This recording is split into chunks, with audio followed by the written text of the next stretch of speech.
Tawa, c'est à peu près 4 millions d'habitants. Tawa, c'est un peu plus de 663 000 km², avec une population diversifiée, les Hausa, les Peuls, les Touaregs, plus les autres groupes ethno-linguistiques qui vivent dans les centres urbains.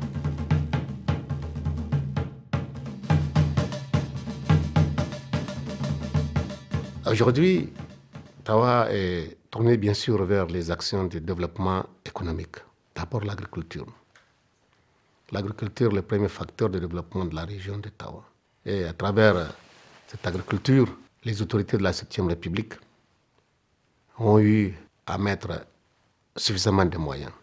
L'État a institué un certain nombre de programmes qui ont permis de faire beaucoup des infrastructures de mobilisation en eau, des seuils de dépannage, des retenues d'eau, des mini-barrages, qui ont permis l'amélioration ou bien l'augmentation des superficies cultivables, surtout en irrigué. Quand on maîtrise l'eau, on maîtrise la production.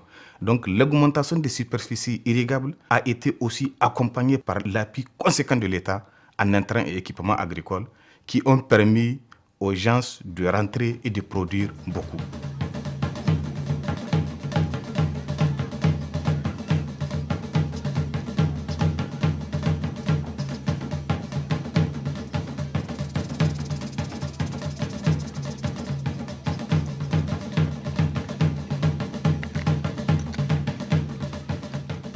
Da ka sai zamanin na muke gabanza yanzu da yi muna wanga aiki na shugaban kasa da yayi muna ya kawo muna canji insha Allah kuna gani yanzu ai kun zo kun gane mai idan ku al'umma rabin keta duk tana cikin haramar ga ana neman abin da an kaci saboda wanga aiki da an kai muna shi na muka fata mun yi godiya bisa wanga aiki da muna na shugaban kasa Allah ya sa shi ƙara kulo muna shi ƙara mana bisa wanga aiki.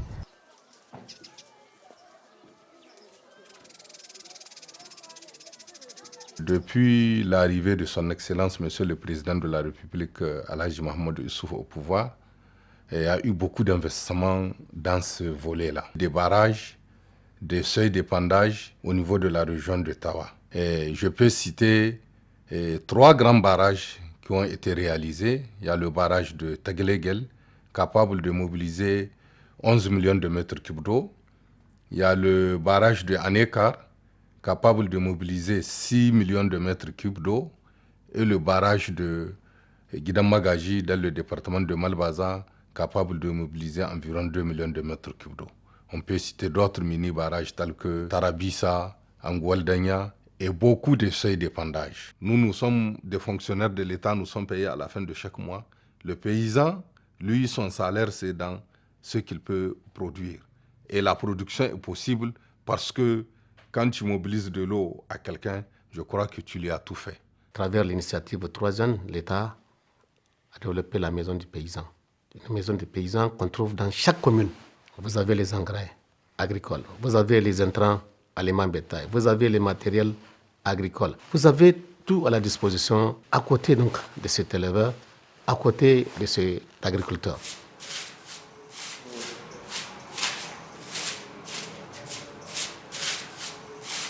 Vous savez, le Niger, particulièrement donc la région de Tawa, sa partie nord, c'est une zone à vocation pastorale. L'année a été très bonne, pâturage abondante, des mares permanentes et semi-permanentes dans les régions, qui met à l'aise l'éleveur. À cela, bien sûr, vient s'ajouter l'appui de l'État.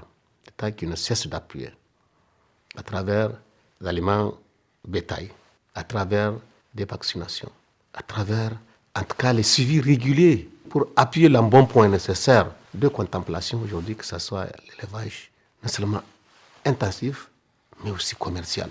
Dans le cadre du programme de Renaissance, on a connu plus de 6 sécheresses, là où la production était nulle, et c'est le déficit alimentaire.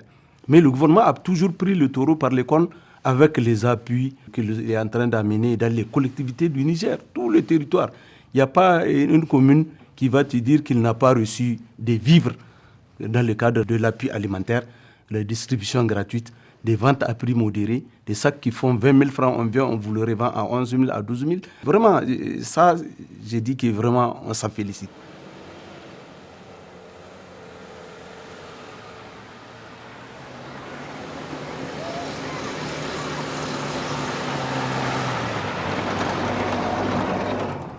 L'hydraulique.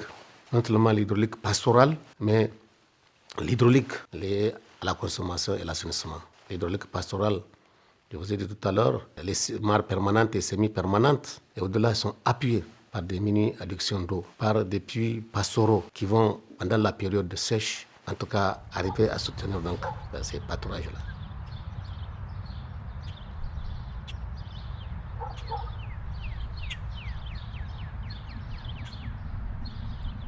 Aujourd'hui, le Niger, vraiment, dans tous les pays du monde, surtout dans la sous-région africaine, on ne fait que s'en féliciter et on appelle même Issoufou le champion.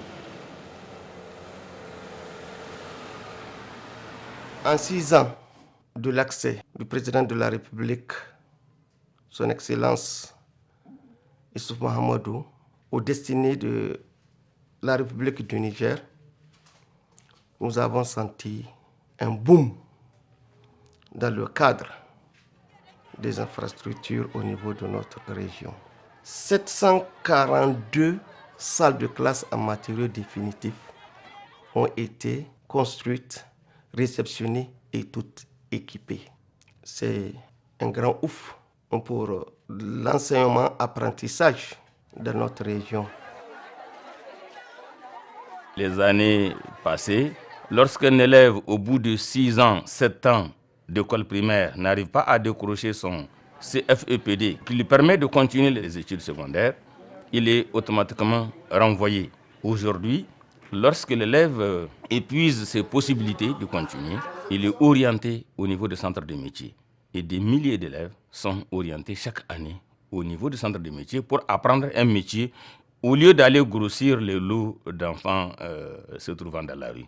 En 2011, nous n'étions qu'à 34 645 élèves, tous cycles confondus. Mais aujourd'hui, nous sommes à 103 169 élèves. Et ces élèves pour qui nous sommes ont chaque eu leur kit. Tous, c'est des tonnes et des tonnes de fournitures, de tout ce qu'il faut, en tout cas pour les mettre dans de bonnes conditions d'enseignement-apprentissage. Soyons reconnaissants, il faut féliciter son Excellence, à l'actif de qui tout ceci se passe. En matière d'enseignement, la matière première, c'est pratiquement l'enseignant. Quand vous disposez d'une bonne matière première, vous allez avoir en tout cas un bon produit fini. Près de 8000 enseignants ont été formés pour la région de Tawa pour rehausser leur niveau en termes de contenu qu'ils enseignent et rehausser leur niveau en termes de pratique pédagogique.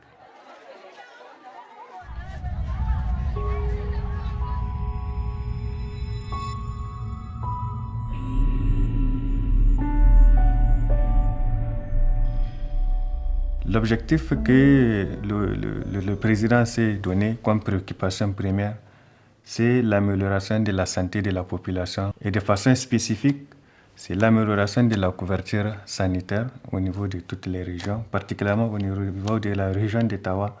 Depuis son accession au pouvoir, la couverture est passée de 45% à 50,91%.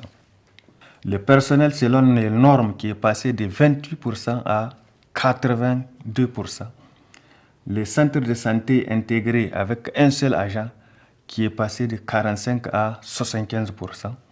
Et le taux d'accouchement assisté par un personnel qualifié qui est passé de 28 à 54%.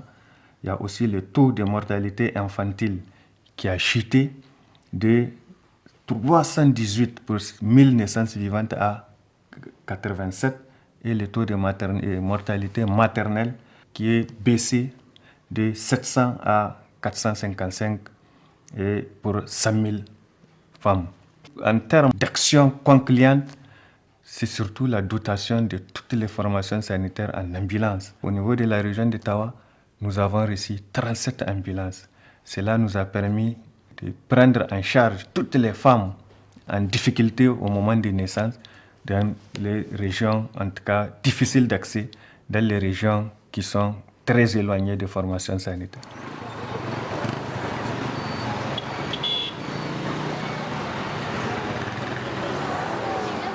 Dans le cadre de la modernisation sur le développement des infrastructures, Tawa Sokola, nous avons vu la ville de Tawa se transformer. Transformation à travers Les routes que vous pouvez voir de l'aéroport, la résidence du gouverneur, de l'entrée de Tawa au centre-ville, de l'entrée d'Agadez centre-ville, cela montre effectivement que Tawa est en train de changer. Comme quelqu'un l'a dit la fois dernière, Tawa est devenu comme vraiment un petit Paris. C'est pour cela, nous, de notre côté, on ne fait que faire des efforts pour maintenir vraiment cette ville propre. Président Mohamed Issouf, mun gode da abin da muna wanga gyara da yayi mun ji daɗi. Ya hidda mu da cikin wani hali da ake ciki nan. Tawa yanzu ta zama sakola, ta yi wani ba a ma cewa komi, abin ya burge kowa da kowa. Au nom de ces populations-là, je peux vous dire que Tawa aujourd'hui salue en tout cas toutes les actions entreprises par le président de la République, son Excellence Alhaji Ousmane, qui a apporté à travers son programme non seulement de la modernisation économique, la modernisation culturelle, pour amener les Nigériens non seulement au travail, un travail en toute responsabilité, avec plus de conscience, mais aussi aller vers le développement économique. Dans les derniers discours, la croissance du Niger, de 6% aujourd'hui, l'objectif atteindre les 7%, qui automatiquement va placer le Niger parmi les pays africains en développement. Et je crois que c'est une bonne chose. Et c'est pourquoi donc, nous, en tant que responsables régionaux, en tout cas, nous appuyons en tout cas cette politique du président de la République à travers son Premier ministre et les membres du gouvernement.